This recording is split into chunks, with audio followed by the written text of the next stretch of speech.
Welcome again, wherever you're joining us from all over the world. Good, very early morning for the likes of Mike Coleman, who I'll introduce formally in a moment, joining at 4 a.m. in the morning from Miami. My name is Robb. For those of you that don't know me, the CEO and founder of Mass Participation World. Welcome to this regular Thursday evening Mass Participation World webinar series. Tonight, how to use data and technology to create commercial opportunities. Absolutely delighted to be joined by Mike Coleman, as I mentioned a moment ago, CEO and President of Nexus Consulting and TimingHQ, joining us from San Diego in the US. Hi, Mike. Hi, thanks for having me. Thanks for joining us so early. Fiona Green, Director, Winners FTD, joining us from, you said Lincoln. I'm not exactly sure what city that is, but I thought you were in London, Fiona. And joined by our esteemed guest, Kevin Keegan. Thank you. I'm not sure how much appearance fees. Hopefully that's on your tab and not mine, Fiona. And joining us from Bern in Switzerland, delighted to welcome Kristian Gotsch, the EMEA Director for Two Circles. Welcome, Kristian. Thanks for joining us. Hi, everyone. Great. And I'm just going to, which I always do, I'm just going to put a poll in just to get a bit of a sense of who's on the call, what different sectors they're from, while I go through just a little bit of housekeeping and announcements. So please stay mute. I do have both the Q&A and the chat box up. So I'll be monitoring those all the way through and certainly trying to feed those into the conversation as we go through. And there is time for Q&A towards the end of it. We've allocated an hour tonight, and some weeks we have lots of questions, and I beg forgiveness and we go a few minutes over. But what I will commit to is just before the hour, I'll do a summary. And for those that need to jump off, they can jump off, and those that would like to stay, more than welcome to if we end up going over a little bit. We are streaming live on Facebook on the Mass Participation World channel, so any friends or colleagues that may miss it that would like to see the recording, which will also be posted on the Mass Participation World YouTube channel. I'll just pop those quick results in there, and as expected, we're lots of people from the mass participation industry.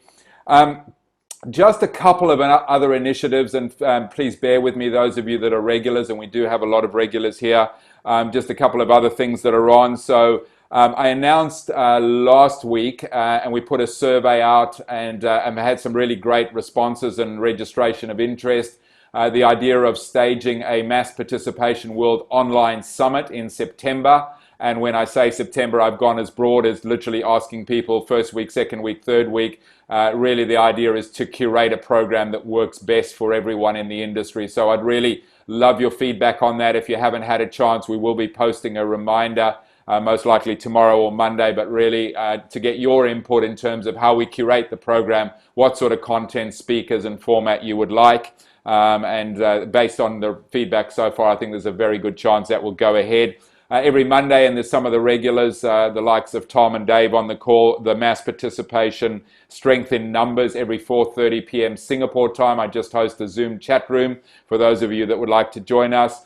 The Aid Station, which is now, I think we put out episode 63 or 64 today, which is a weekly video podcast, 15 to 20 minute interviews with people all over the world from the industry, from industry leaders. We've had John Ridgen, we've had Andrew Messick, Joe DeSena, and amazing ordinary people that are doing amazing things in our industry. Really interesting one that went live yesterday was Makis, the GM of Athens Marathon, who announced that they're going ahead with their event, and I'll talk about that a little bit more in a moment. And then these sessions every Thursday, generally 6 o'clock or 7 o'clock Singapore time, depending on the panelists.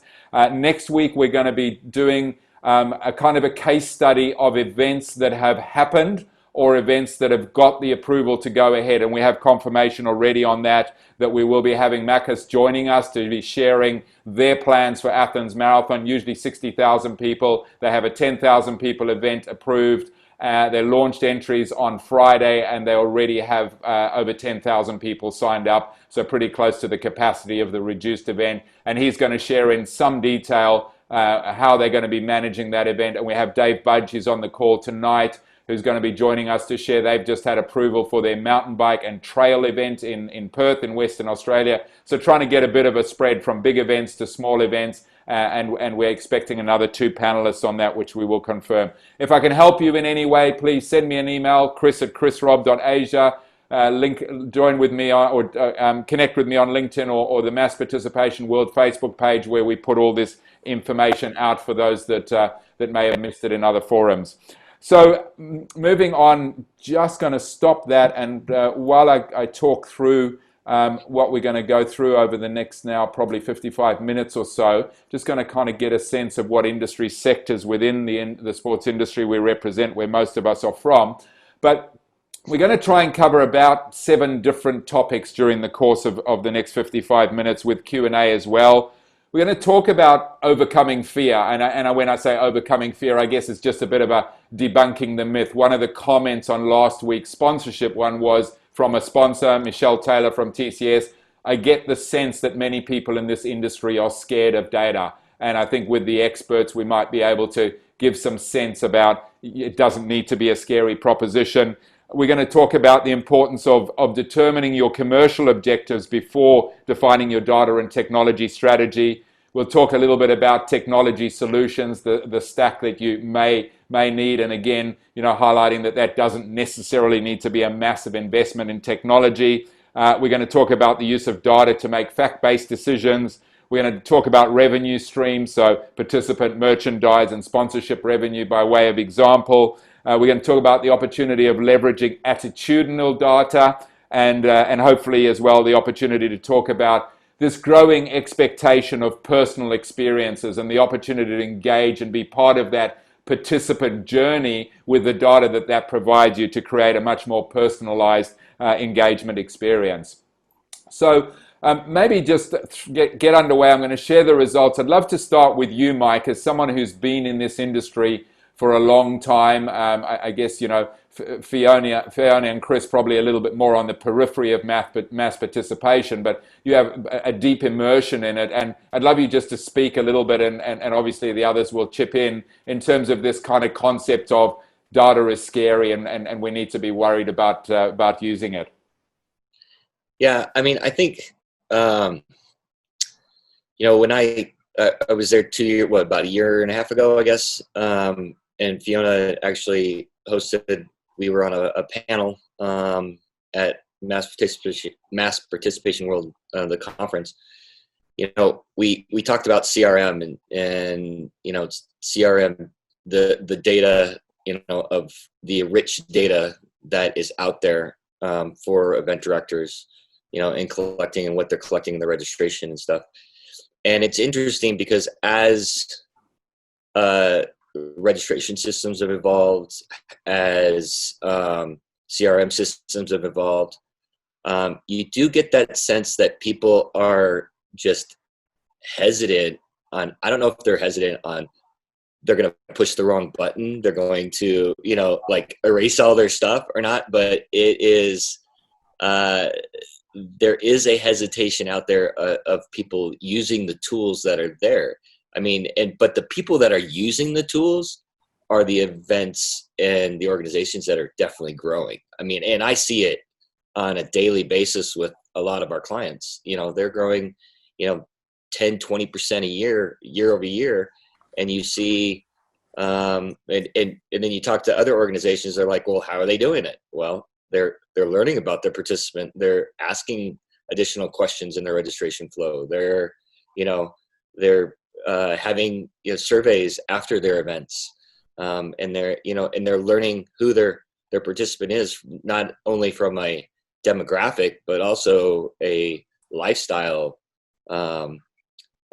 background as well, and learning what they're wearing, what they're using as products and stuff too. So you really see it gaining traction. And I mean, and Fiona, you can talk to it as well. I mean, you're enriched in it every day, I wonder if the fear comes from probably 3 areas.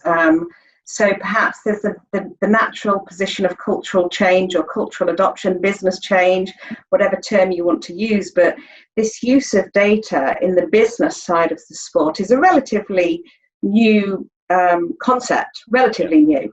So whenever anybody's asked to try something new, even if it's something as simple as look at the Google Analytics before you write a piece of content for your website. So whenever anyone's asked to change their behavior, there's always a little bit of fear in there anyway. That comes as part of business change. I think the challenge with data legislation, and it's relevant for all of us, whether you're in Canada or you're in Beijing or you're in the UK where we're subject to GDPR, data legislation and the big scary headlines of $250,000 fines or $2 million fines or $49 million fines, you know, they're scary. And then I wonder if the third one is, is the data going to tell us that we've been wrong all this time? Everything we thought we knew, when we start looking at the data. I actually had a conversation with someone this morning because, like Two Circles, Kristian's company, we're banging quite a loud drum at the moment about the impact of data in sponsorship. And somebody said to me this morning, but what if the pilot shows that our sponsorship is not really worth that much?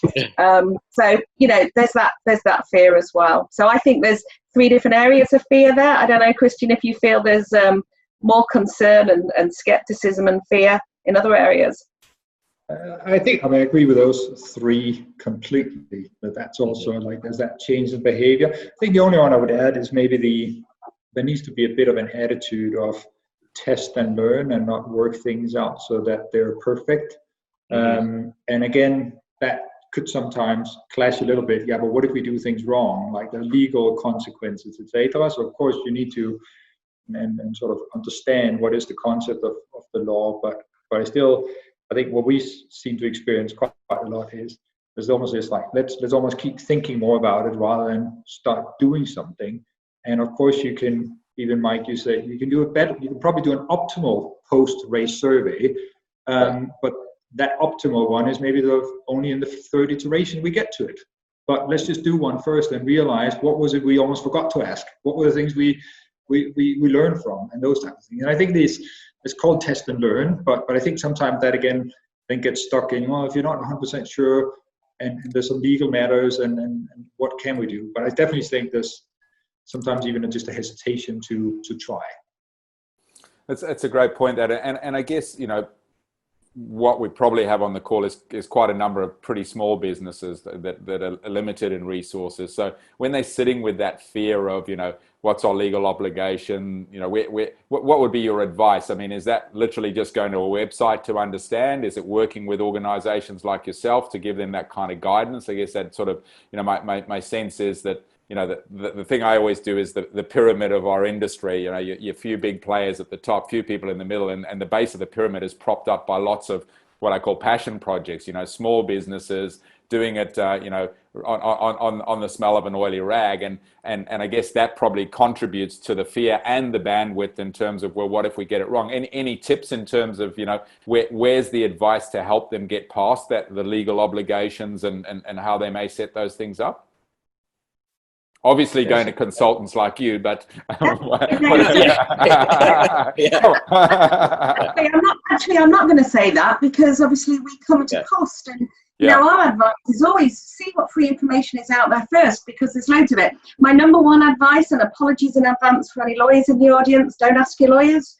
Lawyers' interpretation of the law has to, by nature, be black and white, and of course, law has an awful lot of grey.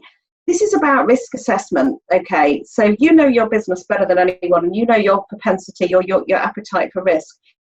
Yes, we need a lawyer, of course, to maybe dot I's and cross T's, but go to them once you already know your position and have them ratify it. There is so much advice out there. The things to care about the most or to think about the most, obviously security. Let's all, we know that anyway, and we all use cloud-based environments which are secure anyway. When you think about the other side of the stuff that people worry about, it's the front-facing stuff, it's the consent, not doing anything without somebody else's consent. The data legislation officers, who are the people that are going to get you into trouble if you've done something wrong, think about what they see. They can't see what's going in the back end. They can only see what's going on in the front end. So prioritize that. Get the wording on your forms correct, get your privacy policies up there, get your tick boxes in the right format, and prioritize that bit, okay? Because that's the first bit they'll see. Obviously, everything behind the scenes, processes, etc., are important as well, but prioritize the front end. Call your local data legislation office. For people in the UK, we are very fortunate. ICO has a free helpline. I probably call it once every 2 weeks. They're brilliant. Document the answers they give you, date them, date stamp them, put the name of the person you're speaking to, put it in a notepad, and you're good to go. That's great advice. I'd also add that, you know, especially for smaller organizations, you know, with your registration companies, I mean, all of you have a registration company of some sort, I would imagine, on, you know, to get your participants.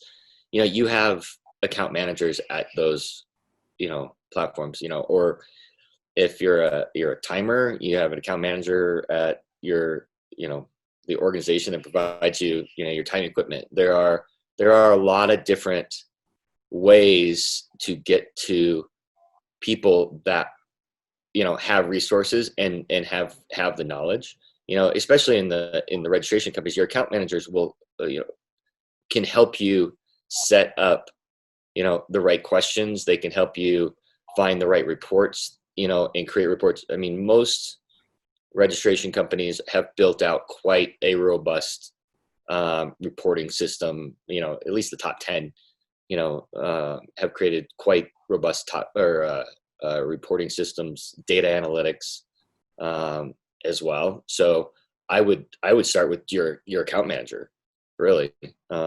If you're scared, you know, have them help you set everything up. I mean, and that's a free resource for you.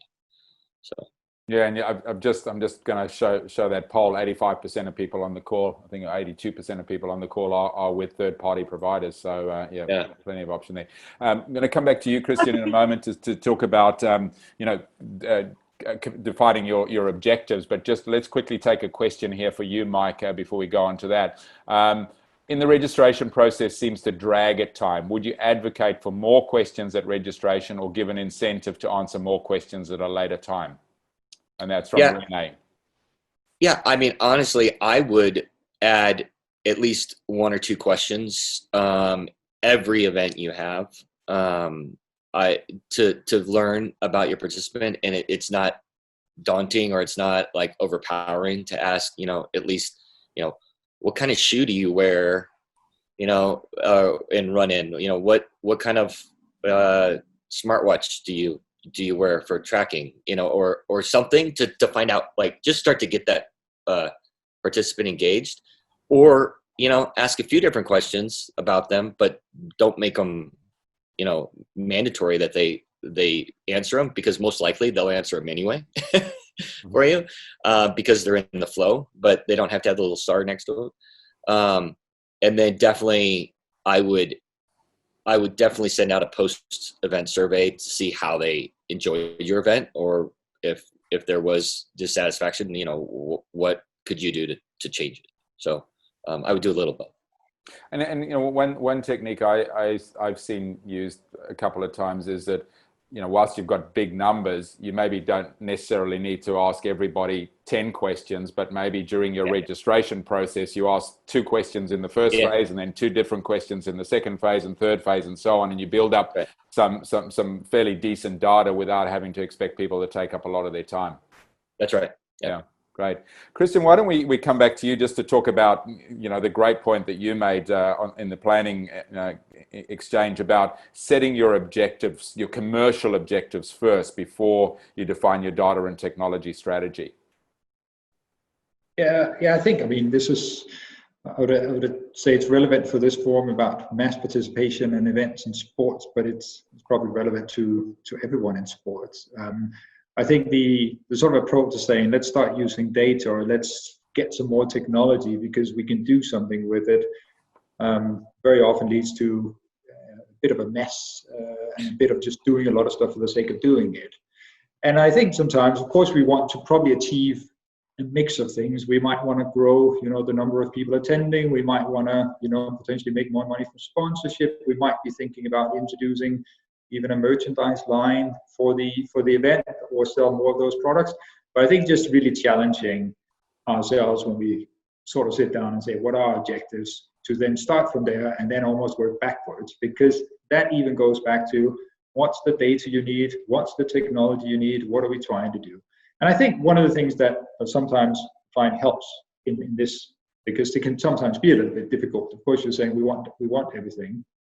Is even just to sort of throw some discussions and hypotheses in there, some statements about, after even, COVID and etc., there will be more people coming to our events because people have started training for themselves and they're eager to come to events. It could also be the other way around, that we have a hypothesis saying, by the way, maybe it's less because they don't want to do the mass participation events anymore.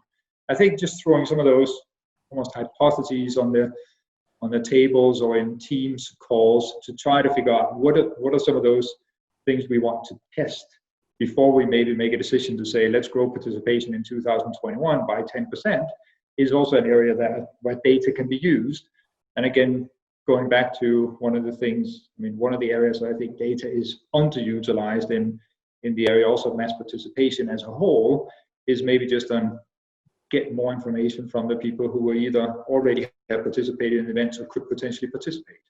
Because we as runners or cyclists or something are more than willing to almost help make the event better, share information. What we might not want to do is get 4 questions up front about which car we drive, but share our knowledge about and insights and our opinion about our passion is something that we're willing to spend minutes or even 15 or 20 minutes on sharing.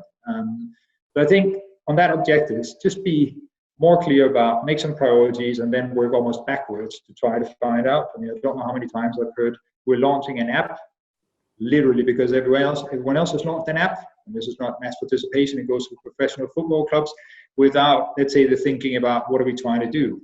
And it could be that the app is intended to enhance the sponsorship proposition, or it could also be that the app is intended to bridge the gap between Saturday and Saturday football, of engaging during the week so that people are more passionate about the club and will renew the season tickets. I think it's just that almost standard business practice of by finding the objectives before we start going into what's the data we need and what's the tech we could buy, because there's plenty of shiny things out there we could invest in, and it's probably not necessary. Thank you. Fiona, any thoughts on the strategy side? Well, it's just to reiterate that, and we've got Mike on the call who does represent software, but we do have a challenge when we're consulting that people do get carried away by the shiny thing that Kristian referred to, and they go for the technology first. For example, Mike, on your earlier answer about asking your registration platform to help provide you guidance on data legislation, often software vendors are thinking in the silo of what their particular product will do for the client. They're not taking on board the fact that the product they're selling sits within an ecosystem. Yeah. Mm-hmm. So specifically in relation to data legislation, your vendor has to understand issues about, data coming together and privacy and all those areas. So if you go to them for advice, it could be very much focused on the product they're trying to sell you. And when you're neutral, when you're not actually trying to sell technology, and I'm not disparaging your industry, Mike, it's very valuable and it's very important. But just think about human behavior. A salesman might be commissioned to sell a product. And if that's the case, they just want to get that sale, and advising a client to stop and think about what objectives are you trying to achieve, what problems are you trying to overcome, what opportunities are you trying to uncover, might go out the window. So definitely, as Kristian said, have an exercise first. What are we actually trying to achieve here? Problem solving, opportunity finding, whatever it is, and then work backwards from there.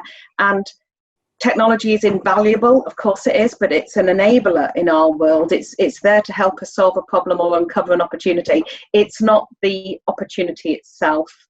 The technology is what we use to uncover it. So I'd make sure that we put the shiny things into perspective with what we're trying to achieve. Yeah, great insight. Thanks, Mike. Maybe follow that and segue into the technology, because I think that again, part of that fear is maybe that situation of what do I use? What any thoughts without kind of outlining the whole market? You've already outlined the opportunity of registration platforms, but at a base level and maybe a mid and an advanced level, what kind of tech stacks? Not necessarily brand name, but what kind of should organizations be looking at broadly? Yeah, I mean, And Fiona, I 100% agree with you on that. And I mean, the race organizer has to know what they're wanting before they go ask those questions to their account manager or their coordinator that's helping them, build out the platforms. But yeah, in the world we're at today, I mean, it's interesting to see how many events have been able to pivot quickly, how technology companies have been able to pivot as well with virtual.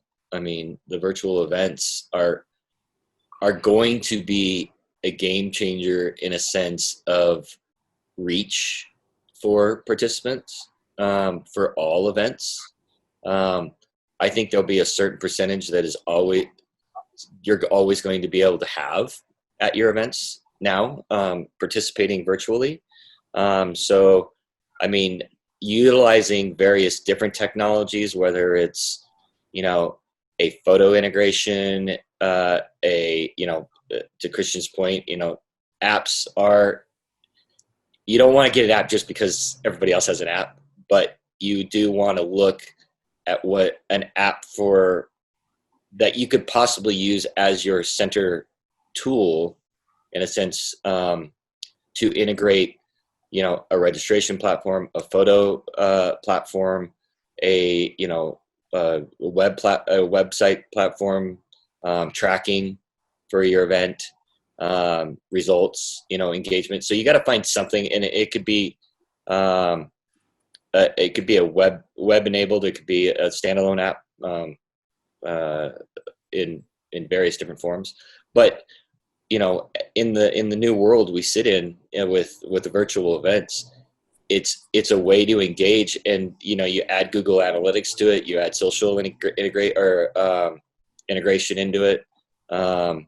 It's really been able, I mean, and we've had clients that have been very successful in it, and in the new virtual world, and they're getting more data, and sponsors are actually getting more analytics and feel like they're getting more engagement with their participants, now than they were before, when they were hosting the event, and it's not just a logo at the finish line, it's, engagement, opportunities.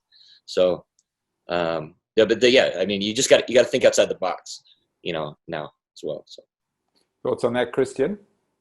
Yeah, I think, and just on that, I mean, the technology is, and I think maybe the bigger picture is that I think as individuals, whatever age we are, our expectations are, of course, just increasing every day. So signing up for an event, which takes longer than signing up for another event, or having to pick up your start number and waiting, let's say, together with 1,000 people in line, when at the other event you just went to, you got it electronically via an app.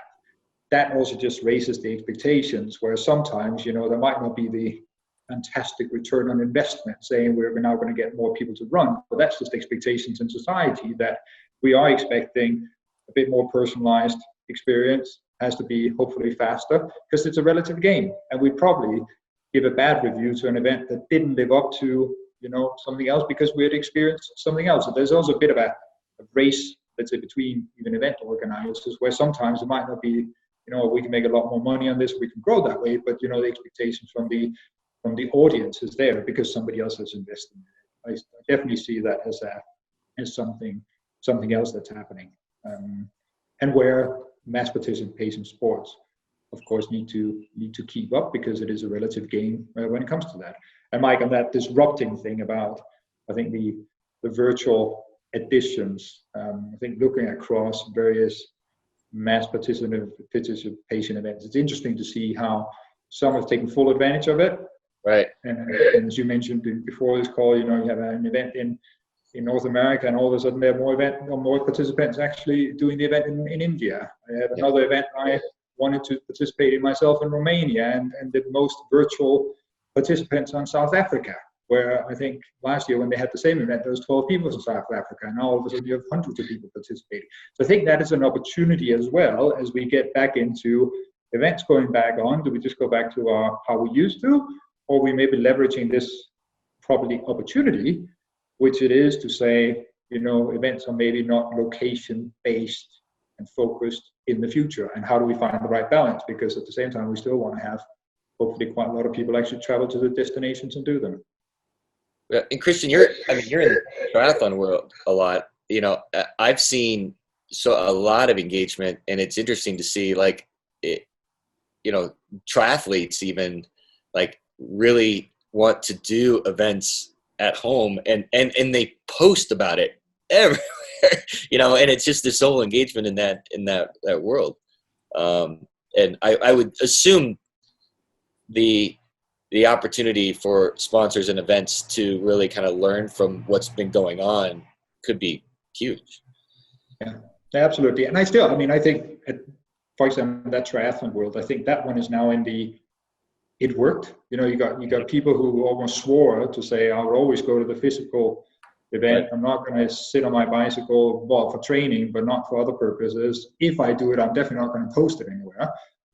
Those are maybe some of those individuals are doing that and generating even value for both the event itself, for potential sponsors. So I think the time period we probably enter into now is assessing, what worked, what didn't work.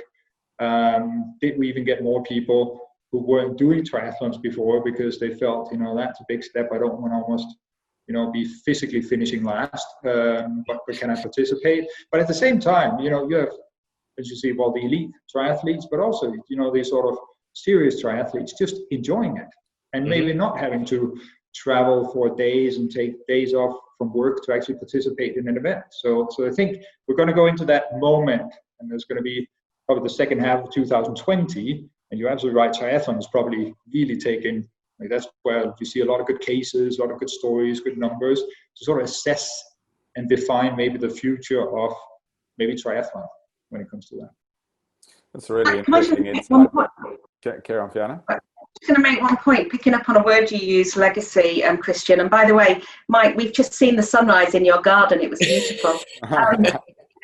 One point on the legacy, all these sports are driving to create these wonderful digital experiences.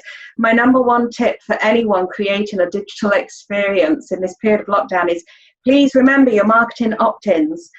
I've seen so many platforms that people have developed to say, come and do this with us virtually because you can't do it physically, and they forget to put a marketing opt-in on the registration form. We need that marketing opt-in. That's your legacy. You can stay in touch with these people around the world once we're out of lockdown and use that engagement to try and get them to buy stuff, participate, click on your sponsor banners, etc., etc. So that's the only point I wanted to make to that whole digital participation world, and picking up on Kristian's point about legacy. Yeah, I think it's a great point. I mean, I was on a webinar a while ago where someone said, we did our event and it was clearly just a replacement event. And the comment was, I hope I never have to do one again. And it was like, wow, I'm sure there's, so many missed opportunities. If that was kind of I hope I never have to do one again. What have you missed in terms of the opt-ins and the opportunity to really engage? And clearly that's my sense. Is we've had a number of discussions over this on the various things. Is there's the people that are doing the replacement and the people that have a strategy and see it as part of the ongoing engagement, and part of that is obviously the whole data element around it. Yeah.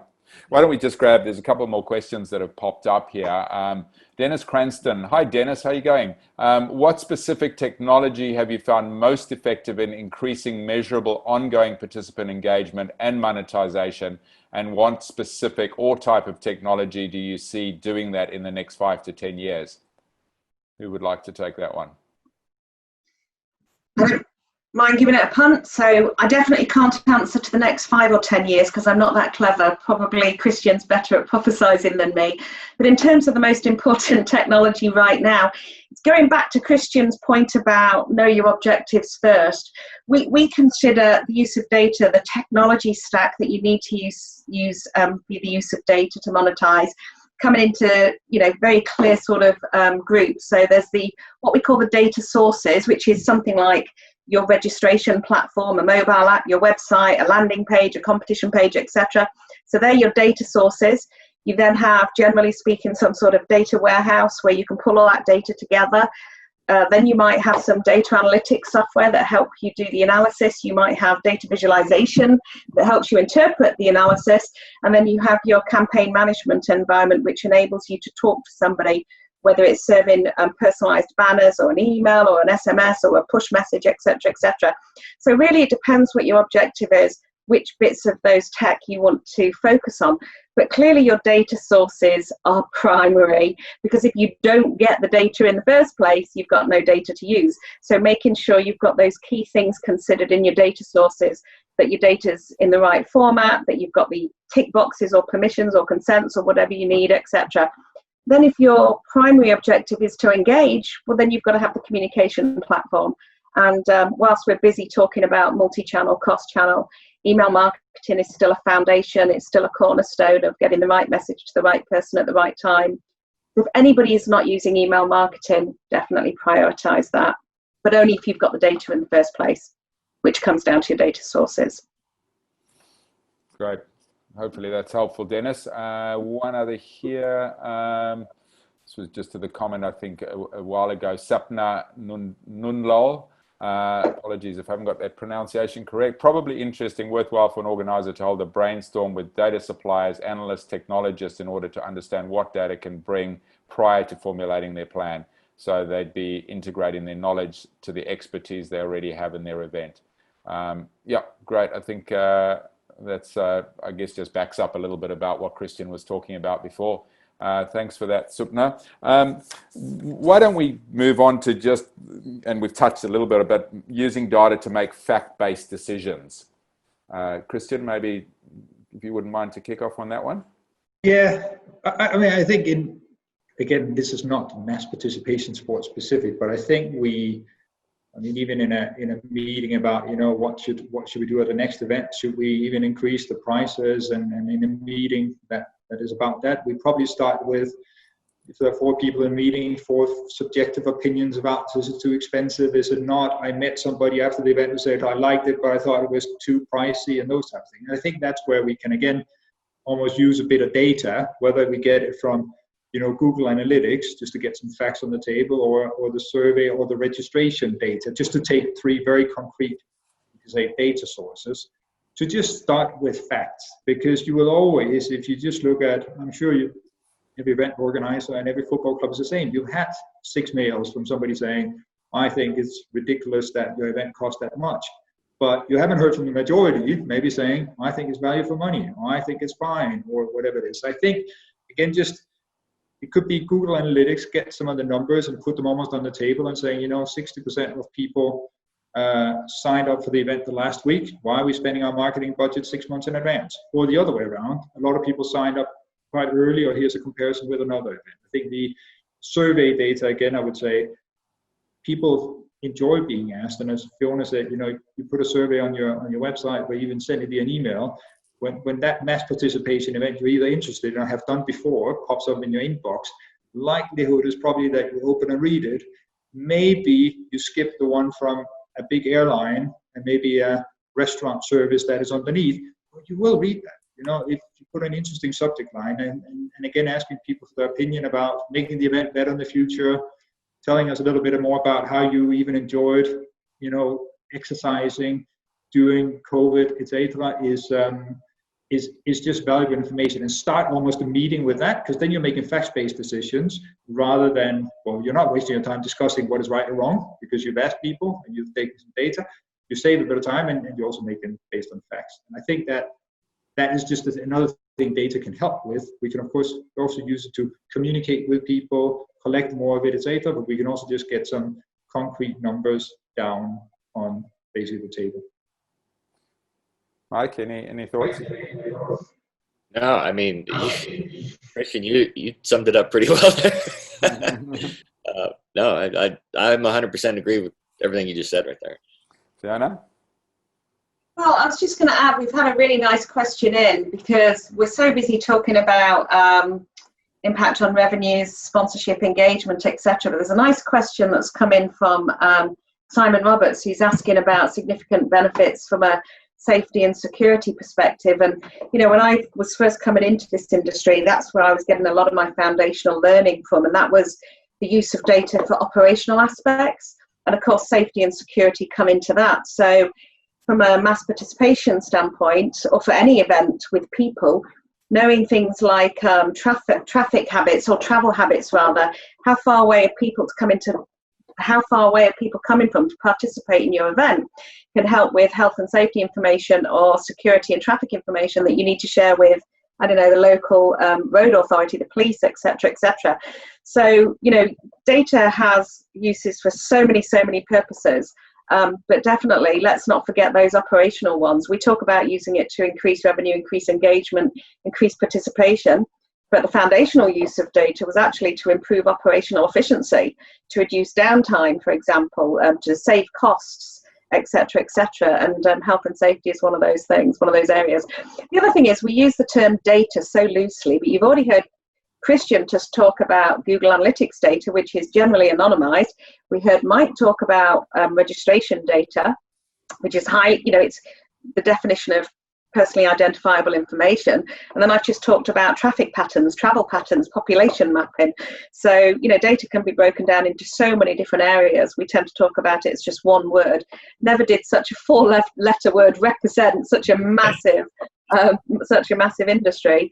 But anyway, I just wanted to answer that question and build on what Kristian was saying there. But so it was a great question. Yeah, and you know, Fiona, to add to that, in Simon's next, you know, he actually asked a couple questions, you know, regarding the arriving time and you know, how people are arriving.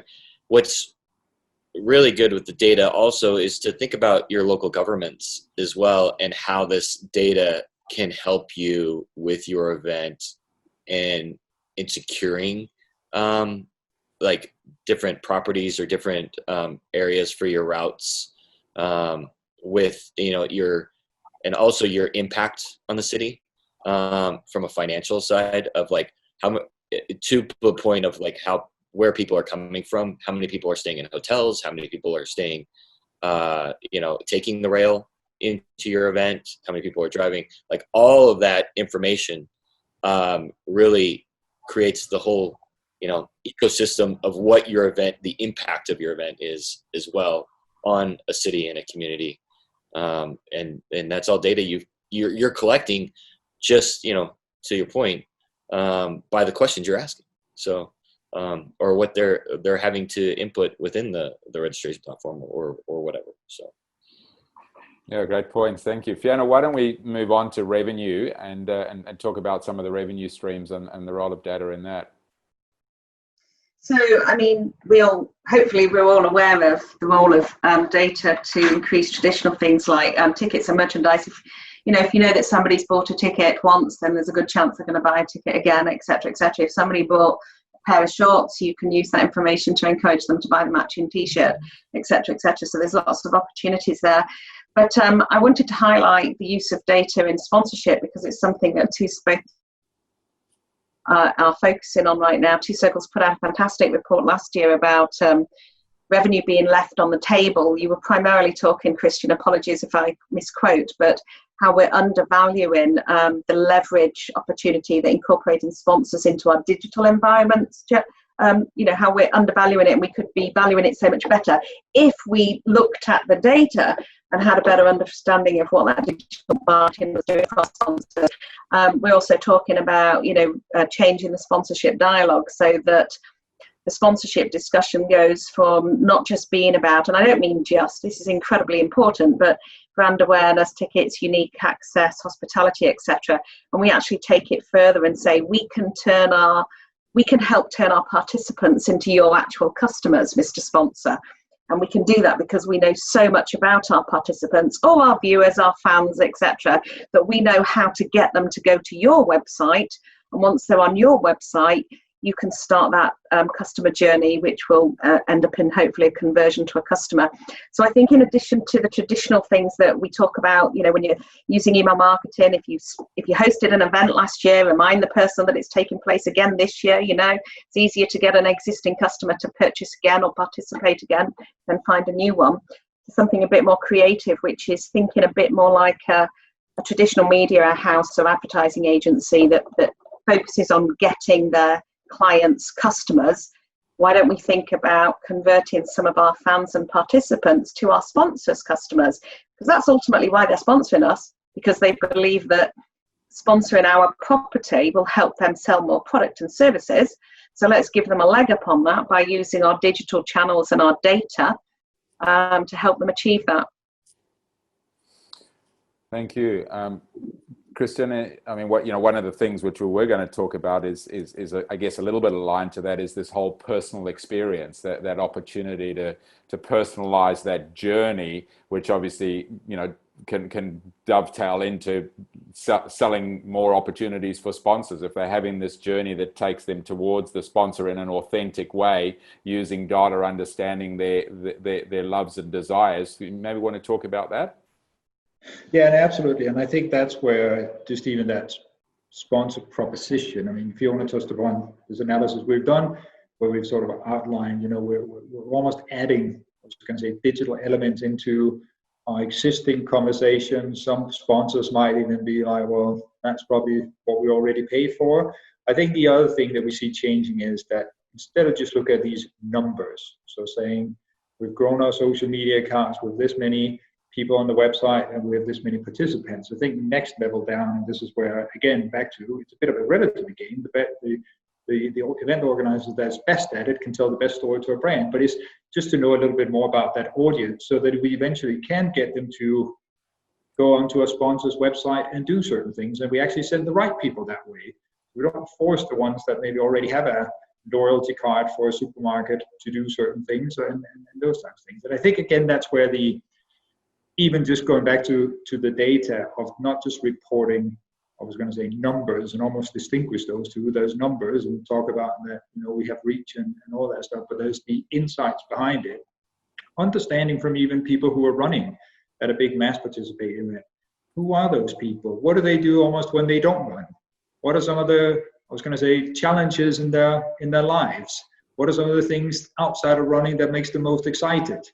And it could literally be that you have an event and the 30% are, I don't know, car enthusiasts, or they also do another sport, or whatever it is. And again, I think that's where we're leaving some good, almost data-driven, lack of a better word, data-driven storytelling towards a brand, rather than just saying, we have an event, here are the numbers of participants the last 3 years, it's growing, we have some social media accounts, we have a website, etc., but just create a bit more storytelling, which is not just a story, because it's backed up by some maybe quantitative numbers about who the audience is, what are some of them, maybe who are the new participants we've managed to attract in the last 2 years, and how are they maybe different from maybe the traditional runners. So I think, again, that's where just from a data perspective, I think the personalized experience, I literally just think is, again, the whole world is changing, and everyone, not just under 18s are used to being served what they should be watching and not look for it. But that's happening, and even in sports, we can't say, no, that's great that Netflix and Amazon can do that, because the expectations are the same to us. I mean, personal experience I have was my daughter sitting next to me in the car, and we listened to a song on the radio. For a change, we actually both liked the song, and she said, "Play it again, Dad," when it was on. I told her it was on the radio, and I couldn't do that. And she literally said, "Why the heck do we have a radio in the car?" Because the expectation is you could play whatever you want to play. So you need to go out and find a new car.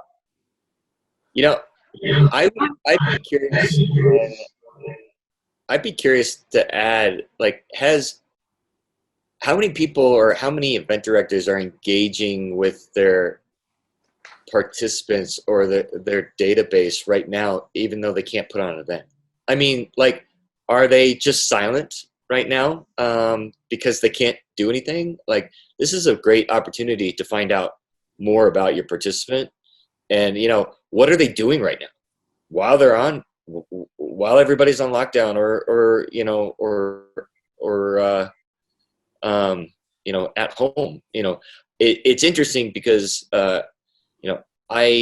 my house sits on a relatively trafficked road, and before this COVID came out, I would see on a Saturday morning, maybe one or two runners. I'd see, quite a few bikers, go by. But now I see a runner a minute. I see cyclists all the time. Like, I mean, what are people, it seems to me, everywhere you go, people are out being active. And it'll be really interesting to see as we come out of this, what the world looks like of participation events. You know, I could actually see a boom, you know, coming, you know, after this, just because people are finding out, you know, my wife, who has always hated running, has become a runner in the last 3 months. I mean, it's crazy, like, to see, you know, she's like, oh, you know, she gets the endorphins all of a sudden. She gets, you know, she understands, you know, what it is. But anyway, getting back to the point is that you need to be engaging and with your participants right now and learning more about them, because you're going to set yourself up for success, you know, moving forward to next year. You know, and just like, hey, we're all in this together, you know, kind of thing. And, you know, and just make it conversational, you know, with your participants. Are you seeing anyone, whether it be a client that you're involved with, or anything that you've seen of someone who's doing that well, Mike, as a case study? Yeah, we have quite a few clients that are like sending out surveys, you know, about, you know, what they're doing, finding out, you know, just more about, like, learning about their participant, or, you know, they'll send out random questions about, like, what are you using to train while you're stuck at home? You know, are you using a bike trainer? Are you using apps to do, you know, gym workouts? You know, how are you engaging right now for your workouts and exercise? You know, just kind of finding that kind of stuff out. Or, like, what are you using for, you know, hydration? You know, people don't have to answer the question. People don't have to answer a survey.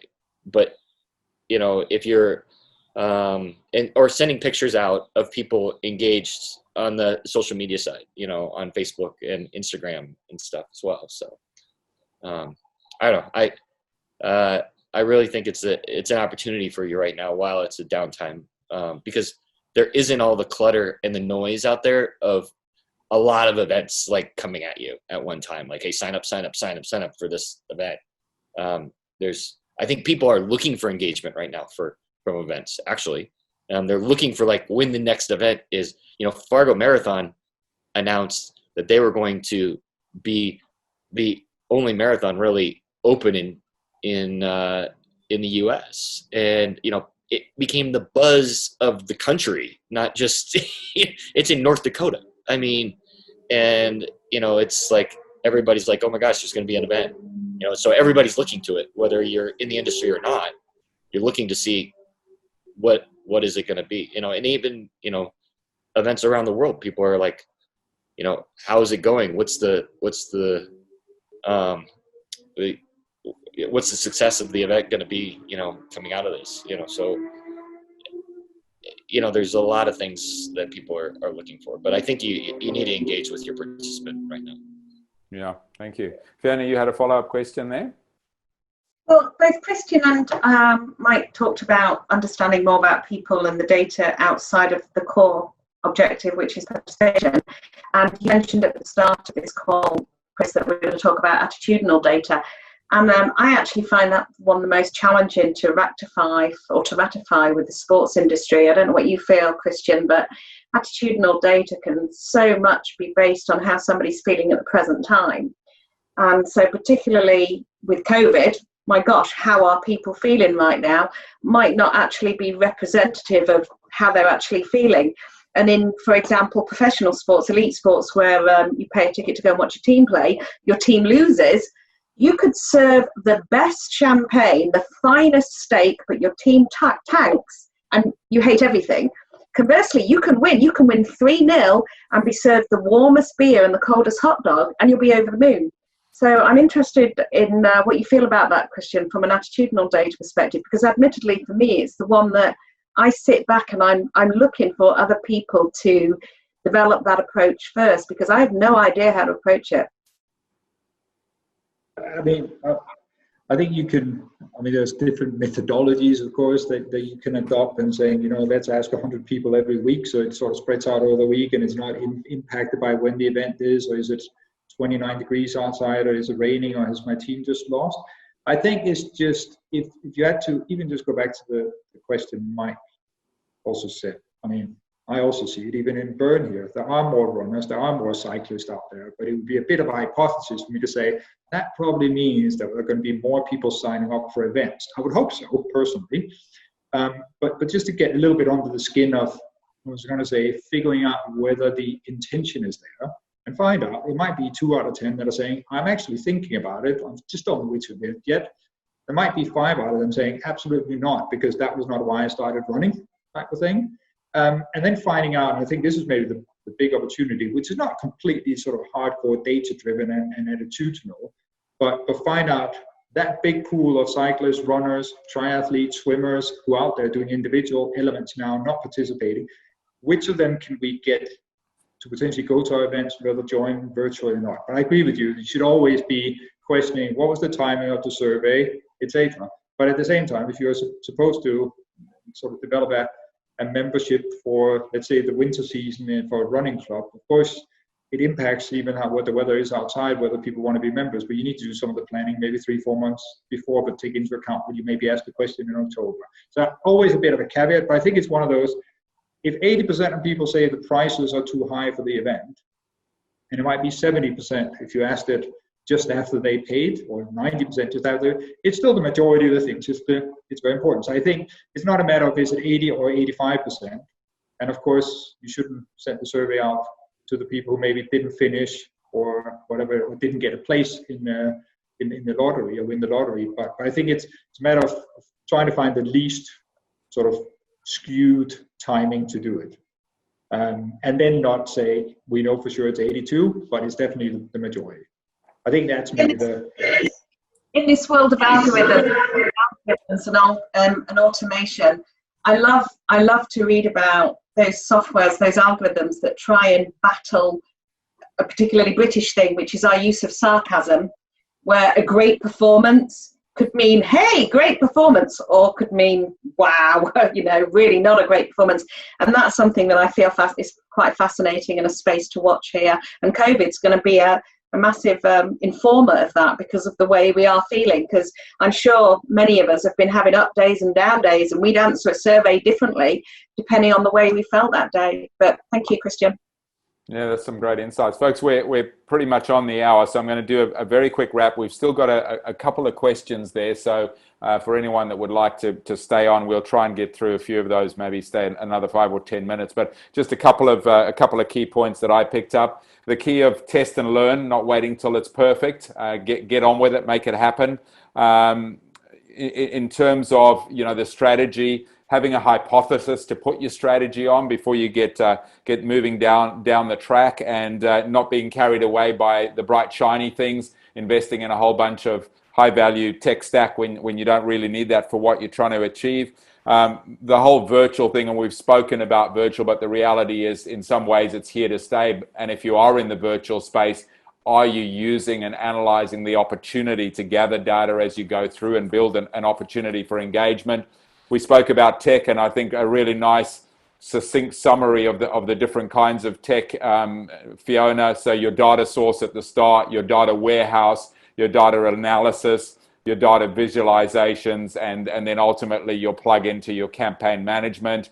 And the point you made that email marketing you felt is still the cornerstone. You still need to have a database that you're talking to via email. Great point about starting with the facts from Kristian. So, rather than take the email from the squeaky wheel of a couple of people that are complaining, get some stats, make some decisions based on fact. And then, Fiona's point about there's a whole bunch of different data available. So the point that, the question that was raised about using it for security and safety and travel, Google Analytics, which is fundamentally anonymous, and also understanding what your participants are doing specifically. The whole sponsorship thing, and that was absolutely what came out of last week's webinar, this undervaluing of the sponsorship proposition. Giles Morgan made the case, and he used the example that he believed he got a massively discounted sponsorship when he was head of sponsorship for HSBC from the World Badminton Federation because they just didn't have the data to make the case. And then, I guess an extension of that, in terms of understanding your people, Kristian's comment about being able to send your participants to the sponsors, but send the right people to the sponsors based on the analytics that you might have. And then Mike's point there about, this great opportunity that we have right now to engage with our participants, engage with them in an authentic way, getting data from them. And then that final point about attitudinal data might not necessarily be absolutely specific, but you get some insights in terms of what the majority are thinking. So those are just a couple of my key points. I'm sure there's many more. Let's just spend a couple of minutes, if we can, to pick up a couple of the questions that we haven't. Simon Akers, with brands becoming more cautious with marketing spend due to COVID-19 climate, what is the most important data for rights holders to clearly showcase to ensure ROI for potential new sponsors? Who would like to take that? Consent to communicate. Consent to You've got to be able to communicate with them. You've got to have a way of communicating with them, and you've got to have the right to communicate with them. Yeah, and that, I guess, dovetailed into the point that you made earlier, Kristian. There's no point looking at a whole bunch of big numbers in terms of people you engage with when you can't engage with them. Have the consent to and be able to understand why you're engaging with them. Dennis Cranston, to Mike's excellent point, the pandemic produced a lot of first-time runners. Curious to see case studies on how events, brands, services attempt to engage at scale with those who are by definition not yet in their databases. Any comments on that? Yeah, go ahead, Fiona. No, I didn't know if anyone was going to go, so that's why I went, but please go.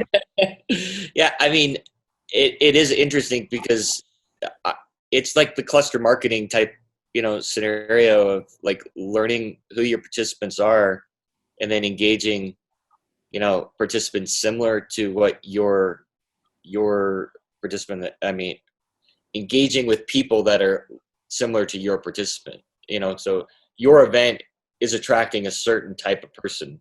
You gotta reach out and find that type of person based on like what are the demographics, psychographics of that person, and look for similar characteristics of those people within your community or wherever you attract from, to engage and bring in, to Kristian's point, you might get 2 out of 10, but you can grab for those people. There are going to be people that have been introduced to running or cycling or whatever over this time period, and are going to look to like, hey, I've started running, I want to achieve something with this, and get that first medal or get that first cross the finish line of some sort, and so it will be interesting to see how it comes. But I would really look at your participant data that you have and try to map it to a greater audience. I mean, Fiona, you probably have. Yeah, you're talking about lookalikes, taking your database, identifying key characteristics, and using that to look for people who look like them through paid social, paid web advertising. Exactly. Yeah, and I Great guess idea. Slightly aligned to that, Sapna has put a comment in there about, there's all these new runners. Could your knowledge help also nudge non-competitive people into exercise, so expand into kind of mass health consulting? And I think that's, one of the vexed questions of how do you engage the unengaged, and I'm sure governments all over the world would love the answer to that one. As we move towards a much greater need for preventative health care, how could we get some of those unengaged active? And it's a great point, and I'm sure we'd all love to be able to push people down that path. Couple more, just 2 to go. Taylor Host, what piece of data do you want to know about every participant that you currently don't have across the entire field? What would you do with that piece of data?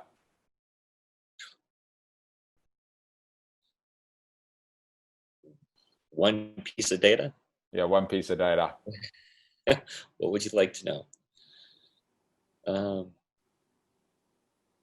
got anything on that, Fiona? What would be? I've already said mine. I'd want to know, can I contact you and how can I contact you? Well, So yeah, I need an email address and I need to know you're happy for me to contact you. yeah. I mean, That's always going to be my number one, because when you've got that, you can then go on and find out gender, date of birth, where they live, what their interests are, but you've got to have that starting point. That's probably, yeah. I mean, I agree with that 100%. We had we got a client that was within the process already of their event that we took over, and we went to go text all the participants because it had switched over to a virtual event, and we had said, well, we need to text everybody to find out, or to let them know that, you know, how to post the results and all that stuff during the event. And they realized that they had not turned on the feature to be able to allow texting as the checkbox in the registration system. And we couldn't text them because nobody opted in.